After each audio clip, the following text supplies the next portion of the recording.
Չարենցավանը ասելով Հայաստանում բոլորը հասկանում են աշխատանք։ Ինչպես նոր նշվեց, աշխատանքի կենտրոն է միշտ եղել, ստեղծվել է արդյունաբերության հիմքով։ Այս քաղաքը ստեղծել է հայ մարդու աշխատանքը։ Այսօր Չարենցավանի երբեմնի արդյունաբերական փառքից մնացել են մի քանի հիմնարկներ, որի համար մենք շնորհակալ ենք այդ հիմնարկների կազմակերպիչներից, բայց հիմնական փառքը վերացել է։ Բոլոր գործարանների մեծ մասը փակվել է քաղաքում։ Գործարանները փակվել են, ինչ կա չկա հանվել է գործարաններից, երբ որ մենք ուզում ենք ասենք մի երկրի մասին լավ բան, ասում ենք ուժեղ տնտեսություն ունի, հարուստ երկիր է, բան է կարող արտադրի։ Չարենցավանը այն քաղաքն է, որ միշտ կարողացել է բան արտադրի, միշտ աշխարհին տալու բան է ունեցել, ստեղծվել է աշխատանքի վրա։ Այսօր հիմնական գործարանները փակ են։ Երբ մենք ասում ենք Հայաստանում արդյունաբերականացում, գործարանների վերադարձ, մարդիկ կասկածանքով են նայում։ Ձեզ մի հատ օրինակ բերեմ, որ դուք հասկանաք, թե ինչ է լինելու 47 օր հետո, երկրում փոփոխություններ բերելուց հետո, Սամվել Կարապետյանի առաջնորդությունը ստանձնելուց հետո։ Մի օրինակ ընդամենը։ Մեր երկիրը տարին ներմուծում է օտար երկրներից, գումար է ուղարկում օտար երկրների, տարեկան 60 միլիոն դոլարի 15,000 տոննա ցինկապատ ապրանք, մետաղ, 60 միլիոն դոլարի։ Իսկ գիտեք ինչ է արտանում մեր երկիրը։ Տարեկան 20 միլիոնի հում ցինկ։ Ցինկը արտանում ենք, վերամշակում են, հետ են բերում 2-3 անգամ թանկ մեզ են վաճառում։ Ինչն է խնդիրը, որ դա մեր երկրում չենք անում։ Ինչն է խնդիրը, որ այստեղ չենք անում այս քաղաքում։ Մի բանը, առաջնորդը։ Առաջնորդը, որ կազմակերպի դա։ Հավլավոր, հազարավոր աշխատատեղեր։ Երբ ասում են, ոնց եք ստեղծելու այդ աշխատատեղերը, հենց այսպես ենք ստեղծելու։ Երկիրը չի ներմուծելու, ինքն է արտադրելու, որովհետև ով եթե ոչ դուք գիտեք ինչ է արտադրությունը։ Մյուս բաներից ասեմ, երբ որ հարցնում են, ասում են ինչ է լինելու Հայաստանում, որն է լինելու մեր երկրի բարքերը, Սամվել Կարապետյանի առաջնորդությունը ստանձնելուց հետո։ Մի բան, մարդասիրություն։ Մենք այսօր տեսնում ենք, որ իշխանությունները սպասում են մարդուց մի ուրիշ կարծիք, մի թեթև սխալ, որ մարդու վրա քրեական գործ բացի, մարդուն անվանարկի, ատելության մթնոլորտ է մեր հայրենիքում։ Մարդասիրությունը իրար հանդեպ հարգանքն է, որը մեր ազգին հատուկ է։ Մարդասիրությունն է լինելու, իրար հարգելու, բոլորիս իրավական ու նաև հասարակական իրավունքն է լինելու Հայաստանի ապագա բարքը։ Թեթև թերությունը մեղք չի, թեթև թերությունը հանցանք չի։ Մենք պետք է սովորենք, վերասովորենք իրար հարգել, այն ինչ փչացրել են այսքան տարիների ընթացքում, պետք է այդ հարգանքը վերականգնենք։ Մեծ սերունդը գիտի, ինչքան է փոխվել հարգանքը մեր հասարակության մեջ։ Երկրի մասին։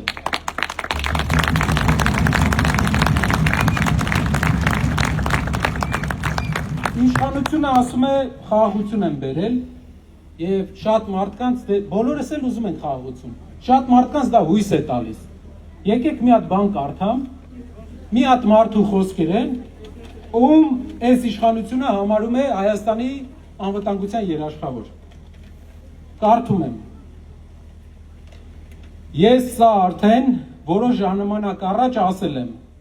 մենք պետք է վերադառնանք մեր պատմական հողեր, ոչ թե տանկերով, այլ ավտոմեքենաներով, եւ դա իրականացնելու համար հիմնական պատասխանատվությունը դրված է պետության վրա։ Սա ասում է մարդ, ում այսօրվա իշխանությունը համարում է Հայաստանի անվտանգության երաշխավոր։ Գիտեք ով է ասում սա։ Իլհամ Ալիևը։ Ես սա մենք պետք է վերադառնանք մեր պատմական հողեր, ասում է, ոչ թե տանկերով, այլ ավտոմեքենաներով, եւ դա իրականացնելու համար պատասխանատվությունը դրված է պետության վրա, ինչպես նաեւ հասարակական կազմակերպությունների, ադրբեջանցի գիտնականների վրա։ Ես գիտեմ, որ եւ հետեւում եմ, որ այս ուղղությամբ ստեղծվել են բազմաթիվ գիտական աշխատություններ։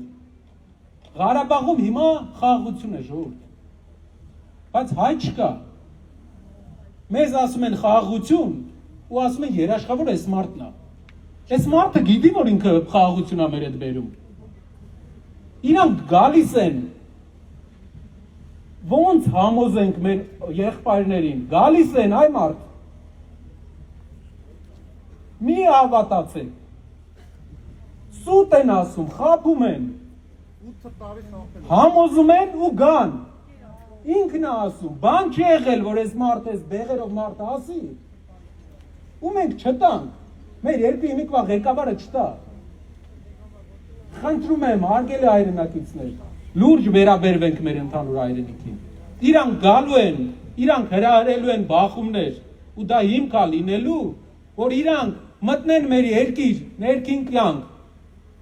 ինչու մի անգամ մեր երկրի ղեկավարությունը վերջնականապես այս հարցը չի լուծում, որտեղ գիտի, որ ինչպես տվել է ամեն ինչ, ինչպես տվել է Սյունիքում ճանապարհ, ինչպես տվել է մեր հայրենիքի 30%-ը, վաղ թե ուշ էս էլ է տալու։ Չի կարող։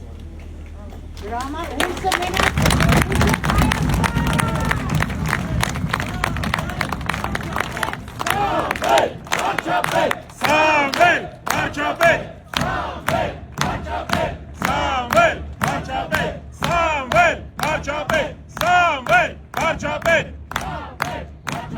Սամվել, Խաչապետ, Երբ մենք ասում ենք ուժեղ երկիր պետք է ունենանք, մենք դա չենք ասում նրա համար, որ լավ կենացա դա, մենք այլ ընտրանք չունենք, մենք կամ ուժեղ երկիր ենք ունենում, կամը չենք նայում յուս, ու վաղ թե ուշ ունենալու ենք այդ ուժեղ երկիրը, ու ուժեղ երկիրը կկառուցի այն մարդը, ով ամենամեծ փորձ ունի, երեք վարչապետը հելել է ասում է կալուգացի օլիգարխ, լսի, կուսակցության անունը, մարդը իր ընկերության անունը, աշխարհի բոլոր ծայրերում, տարե հայկական իր քաղաքի անունն է դրել, դու բերել, աշխարհի յուրաքանչյուր ծայրում, 4 ծայրերում իր ընկերությունը հայկական քաղաքի անունով է, իր ազգանունը, իր հայկական ազգանունը, բոլոր տեղերը ընկերությունում բոլորը հայեր են աշխատում, դու բերել, Սահմանադրություն ես փոխում ուրիշի զակազով, մարդը ճնշումների տակ աշխարհի բոլոր երկրներում ինքը պահել է, իր ազգի անունը պահել է, եկեղեցիներ է սարքել հայկական, դու ինչ ես արել, որ ասում ես կալուգացի օլիգարխ, Սախել է պետությունը։